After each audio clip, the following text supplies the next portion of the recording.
उसमें रुकावट आए मतलब इसका मतलब ये है कि हालात ऐसे नहीं हैं शायद जो बताए जा रहे हैं, तो फिर इलेक्शन क्यों नहीं करा रहे हैं? खौफ है कोई ना कोई, पंचायत का इलेक्शन या म्यूनसिपलिटी का कोई ना कोई खौफ है, तो वरना ये कन्फ्यूजन क्यों होता है, इतना क्यों सोचना पड़ता है, लॉ डिपार्टमेंट से ओपिनियन लेना पड़ता है कि किस दिन टर्म शुरू होगी तो किस दिन ख़त्म होगी, जो महकमे के लोगों को पता ही नहीं अभी तक। दूसरी चीज़ ये है कि इन्होंने कभी तैयारी ही नहीं की इलेक्शन करवाने की, बट अब तो इनको ये करना चाहिए। कम से कम हर तहसील हेडक्वार्टर, हर सब डिवीज़न हेडक्वार्टर को म्यूनसिपल कमेटी बनाया जाए, म्यूनसिपल कौंसिल की हदूद जो है वो प्रॉपरली बनाई जाए म्यूनसिपल कौंसिल में। ये तो आप उसको करवाइए, उसको दुरुस्त कीजिए। सरेनो मैं गवर्नर साहब से अपील करता हूँ, एलजी साहब से अपील करता हूँ कि इन सब चीज़ों को देखकर दोबारा से एक रिव्यू करके आप कीजिए। यहाँ पर खौफ है भाई, हारने का खौफ है। इसका मतलब इनकी वो बूथ लेवल मीटिंग कोई फ़ायदेमंद नहीं हुई है भारतीय जनता पार्टी की। बहुत क्राइम, चूँकि मैं एक चीज़ अप्रिशिएट करता हूँ कि ये जो रेवेन्यू के ऑफिसर्स हैं, कम से कम एसडीएम, तहसीलदार, नायब तहसीलदार, ये लोग, आज मुझे इस चीज़ की खुशी होती है कि जो चीज़ हमने उस वक्त एडमिनिस्ट्रेटिव यूनिट बना के की उसका फ़ायदा लोगों को पहुंच रहा है। बहुत पहले हमने लिखा कि आप यहाँ पर पुलिस चौकी बनाई जाए, यहाँ पर पुलिस स्टेशन क्रिएट होना चाहिए, हर तहसील हेडक्वार्टर पर एक पुलिस स्टेशन होना चाहिए। अस्सलाम वालेकुम नाजरीन, आप देख रहे हैं जम्मू न्यूज़ नेटवर्क और मैं हूँ आपका मेज़बान करामतुल्लाह। मैं मौजूद हूँ सब डिवीज़न दरमाड़ी में। हमारे साथ ex minister and DDC member Chaudhary Azad Ahmad Khan sahab हैं। इन्होंने जो है अपना कीमती समय हमें दिया, हम बातचीत करेंगे। सर आपका बहुत बहुत शुक्रिया जो आपने हमें समय दिया।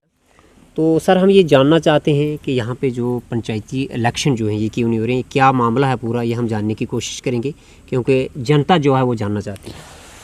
करामत जी, मैं कल एक न्यूज़ आइटम देख रहा था तो मैं सरकार के कन्फ्यूजन से मुझे बड़ा हैरानगी हुई। एक कन्फ्यूजन था, वो कह रहे थे कि म्यूनसिपल कमेटी का जो टाइम है वो कब ख़त्म हो रहा है।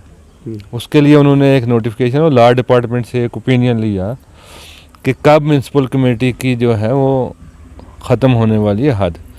मैं तो इस चीज़ से हैरान हूँ कि अभी सरकार को यही पता नहीं कि हमारी म्यूनसिपल कमेटी जो है उसकी कब टाइम ख़त्म होने वाला है, काउंसिल्स का जो अर्बन लोकल बॉडीज़ हैं। इसी तरह उनको पंचायत का भी अभी तक पता नहीं है कि उनका हमारी कब ख़त्म होने वाली है टर्म। ये कन्फ्यूजन की मैं बात करता हूँ। आप वो जब देखोगे, आप खुद देखोगे, आप जो पढ़ने वाले लोग हैं वो सब, आप सबको पता है कि जिस दिन फर्स्ट मीटिंग होती है किसी भी इंस्टीट्यूशन की उसी दिन से काउंट होता है। लेकिन सरकार 2 महीने लगा दिए उन्होंने इस चीज़ को तय करने में कि ये कब ख़त्म हो रही है। एक वो पार्ट।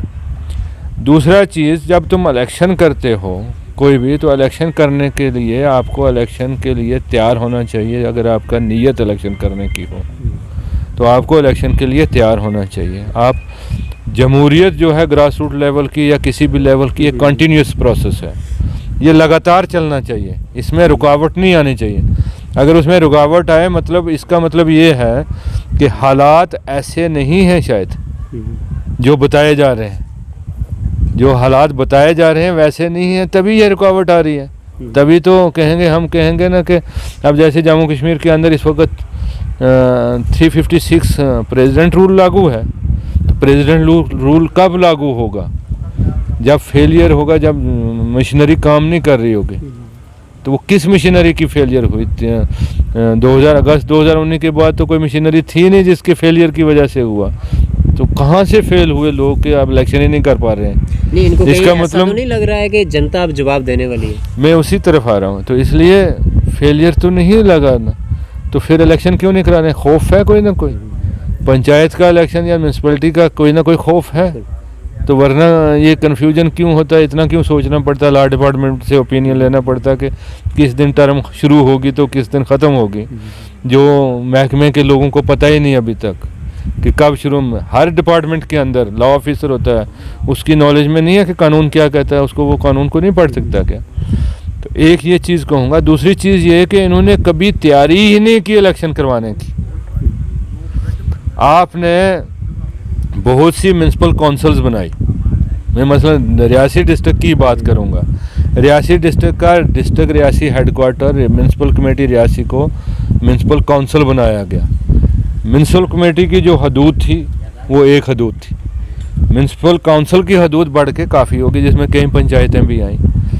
तो आप जब इलेक्शन की बात कर रहे थे लोगों को, तो उस वक्त क्यों उन्हीं पुराने वार्डों पर इलेक्शन कर रहे थे काउंसिल का? एक तरफ आप नोटिफाई करते हो, नोटिफाई जो भी गेजेटेड नोटिफिकेशन होती है, एलजी साहब यानी गवर्नर साहब पहले जो होते थे, अब एलजी साहब हेड ऑफ द स्टेट हैं, उसके बिहाफ पर होती है। तो इसका मतलब आपने तैयारी ही नहीं की थी ग्राउंड पर, वरना आपकी वार्डबंदी तो नई तरीके से हर काउंसिल में होनी चाहिए थी कि नहीं होनी चाहिए थी। तो इसलिए ना तो इन्होंने म्यूनसिपल काउंसिल की हदबंदी की हुई थी कहीं पर। दूसरी चीज़, आपका बहुत सा एरिया अर्बन में आया है।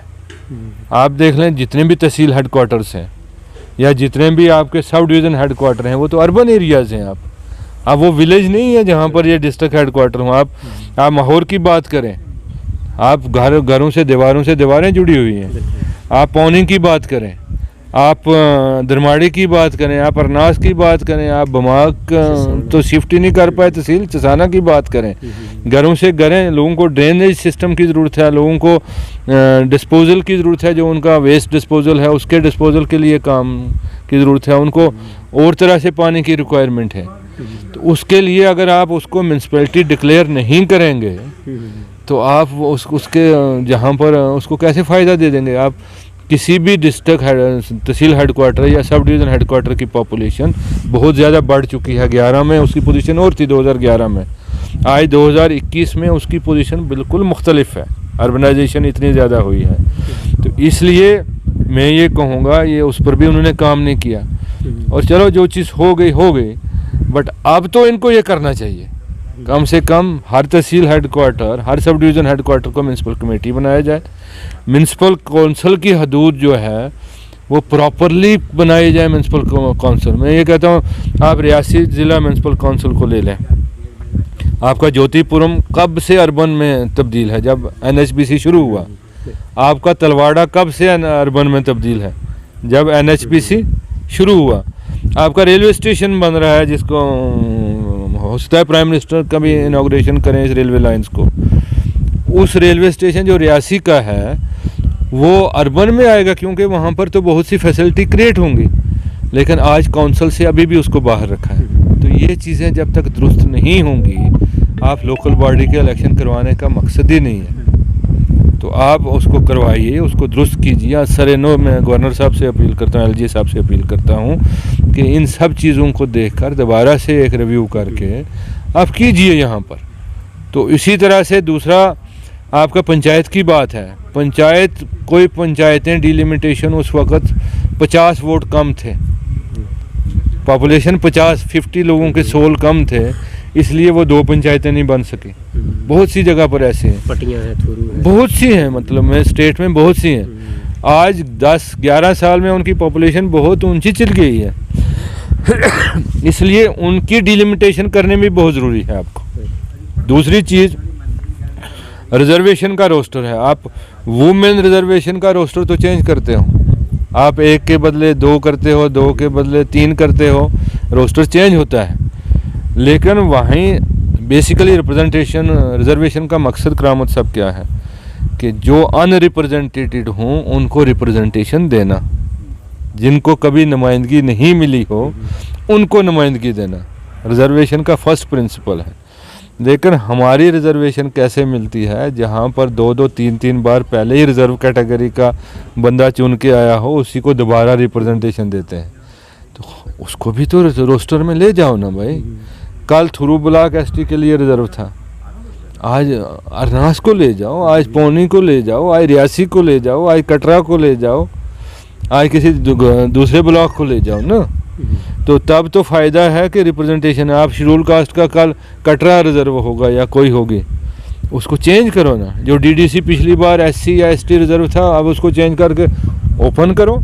कम से कम ओपन के लोगों को भी तो मौका मिले कभी ना कभी रिप्रेजेंट। आपको तो आप इस रिजर्वेशन से तो वो लोग बरसों तक अनरिप्रेजेंटेटेड रहेंगे, उनकी नुमाइंदगी कौन करेगा फिर? उनका भी तो जहाँ पर 50% पॉपुलेशन, 30% ST है या SC है, आपकी 60% या 70% नॉन ST लोग हैं, आप उनको नुमाइंदगी से महरूम नहीं कर रहे हो कहीं ना कहीं। सो इसीलिए कानून बनाने वालों लोगों ने ये सोच समझ के बनाया था कि हम हर चीज़ को रोटेट करेंगे। इवन के असेंबली की सीटें जो एससी की हैं वो रोटेट होती हैं हर 10 साल के बाद, हर 10 साल के बाद रोटेट होती हैं। हमने ये कहा था जब बात हुई थी इलेक्शन कमीशन से आए थे यहाँ पर, डिलिमिटेशन हो रही थी, हमने कहा था उन कॉन्स्टिट्यूंसी को रिजर्व कर दो जहाँ पर पहले एसटी का आदमी एमएलए कभी नहीं बना, आप मुड़ के उन्हीं को करते हो। तो इसका फ़ायदा नहीं है, मेरे जहन इसका फ़ायदा नहीं समझती है। इसलिए local body, panchayat, DDC, BDC level पर इस रिप्रेजेंटेशन जो रिजर्वेशन है इसको रोटेट करना चाहिए। इन सब चीज़ों को आप जब करोगे तो उसके बाद इलेक्शन हो जाना चाहिए साथ साथ। जितने जल्दी आप इस प्रोसेस को करोगे उतने जल्दी आप इसको इम्प्लीमेंट, कम से कम मैं तो समझता हूँ कि जनवरी से पहले ये पंचायतों के, लोकल बॉडीज़ के इलेक्शन नए साल में होना चाहिए, ताकि अगला प्लान जो आपका फरवरी जनवरी में मार्च में बने, पार्लियामेंट का इलेक्शन होगा वो तो वोट ऑन अकाउंट कर लेंगे, लेकिन ये प्लान बना के तो रखें, वरना ये तो बहुत डिले हो जाएगा। ये प्लान कौन बनाएगा? कहीं ना कहीं डर रहे हैं ना, ये तभी खौफ है भाई, हारने का खौफ है। इसका मतलब इनकी वो बूथ लेवल मीटिंग कोई फ़ायदेमंद नहीं हुई है भारतीय जनता पार्टी की। इनकी वो मन की बात जो ये अपने 4-5 लोग बैठ के लोगों तक नहीं पहुंचा सके। प्राइम मिनिस्टर की जो गवर्नमेंट ऑफ इंडिया की जो स्कीम्स हैं वो लोगों तक ग्राउंड में नहीं पहुंची, इसलिए ये खौफजदा है। लोगों को लगता है हमारी तो पहले चीज़ें भी छिन गई हैं भाई। जहाँ पर एग्रीकल्चर में हम इतना पैसा कमाते थे आज हम पीछे आ गए, जहाँ पर हम एनिमल हस्बेंड्री से इतना पैसा कमाते थे पीछे आ गए हैं, जहाँ पर हार्टिकल्चर से पैसा कमाते थे पीछे आ गए हैं। तो ये चीज़ें हैं, और सरेंडर पैसा होना, ये सब चीज़ें हैं कि इम्प्लीमेंटेशन कमज़ोर है। सर यहाँ पे एसडीएम साहब भी यहाँ बैठते हैं, सब डिवीज़न दरमाड़ी की हम बात करें, यहाँ पे सब डिवीज़न है, यहाँ पे अभी तक जो है कोई क्राइम चौकी वगैरह यहाँ नहीं आई है, तो इस पे क्या कुछ कहेंगे? मैं बहुत क्राइम चौकी मैं एक चीज़ अप्रिशिएट करता हूँ कि ये जो रेवेन्यू के ऑफिसर्स हैं, कम से कम एसडीएम, तहसीलदार, नायब तहसीलदार, ये लोग बैठते हैं। और आज मुझे इस चीज़ की खुशी होती है कि जो चीज़ हमने उस वक्त एडमिनिस्ट्रेटिव यूनिट बना के की उसका फ़ायदा लोगों को पहुंच रहा है। कहीं भी नुकसान होता है, मौका मुलाजा हो जाता है, चलो उसका फ़ायदा नहीं पहुंचता वो अब बड़ी लंबी बात है, लेकिन ये लोग यहाँ पर बैठते हैं, लोगों को सुनवाई करते हैं, पब्लिक ग्रीवेंसेस सुनते हैं, उसका डिस्पोजल करने की उन तक जो है वो करते हैं। जो आगे तक है वो अरबी जाने कहाँ पहुँचता है, किस टोकरी में पहुँचता है। लेकिन उसके साथ साथ दरमाड़ी सब डिवीज़न हेडक्वार्टर है आपका। दरमाड़ी में बहुत से ऑफिस हैं आपके, बैंक ब्रांच दरमाड़ी में है, लोगों ने यहाँ जेके बैंक है अच्छा खासा है, आपका बुदन में बैंक ब्रांच है। यहाँ पर लोगों की डिमांड थी कि हमें कोई और बैंक भी यहाँ ब्रांच दी जाए ताकि एक कंपटीशन क्रिएट हो, HDFC हो, ICICI हो, प्राइवेट बैंक भी आ जाए यहाँ पर। उसके लिए भी यहाँ पर लोगों ने रिप्रेजेंटेशन दी। यहाँ पर डिग्री कॉलेज है, यहाँ पर आपका दूसरे इंस्टीट्यूशन है, ITI है, हायर सेकेंडरी स्कूल इतने हैं, लेकिन यहाँ पर पुलिस पोस्ट अभी तक नहीं की है। और बहुत पहले हमने लिखा कि आप यहाँ पर पुलिस चौकी बनाई जाए, यहाँ पर पुलिस स्टेशन क्रिएट होना चाहिए, हर तहसील हेडक्वार्टर पर एक पुलिस स्टेशन होना चाहिए।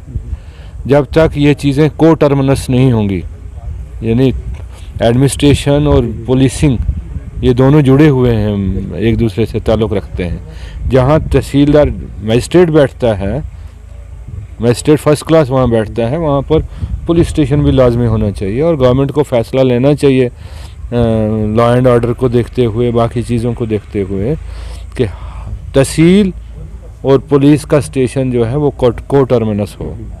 तो ये चीज़ें होनी ज़रूरी है, इसलिए मैं ये कहूँगा कि होना चाहिए, दरमाड़ी में भी पुलिस स्टेशन खुलना चाहिए। बहुत बहुत शुक्रिया, थैंक यू। ये थे हमारे साथ चौधरी आजाज़ अहमद खान साहब। इन्होंने जो कहा है वो हमने जो है आप तक पहुंचाने की जो है कोशिश की है। क्या कुछ राय है कमेंट बॉक्स में अपनी राय जो आप ज़रूर रखें। आप इस वीडियो को जो है वो ज़्यादा से ज़्यादा शेयर करें। आप बने रहें हमारे चैनल के साथ। मुझे इजाज़त, शुक्रिया।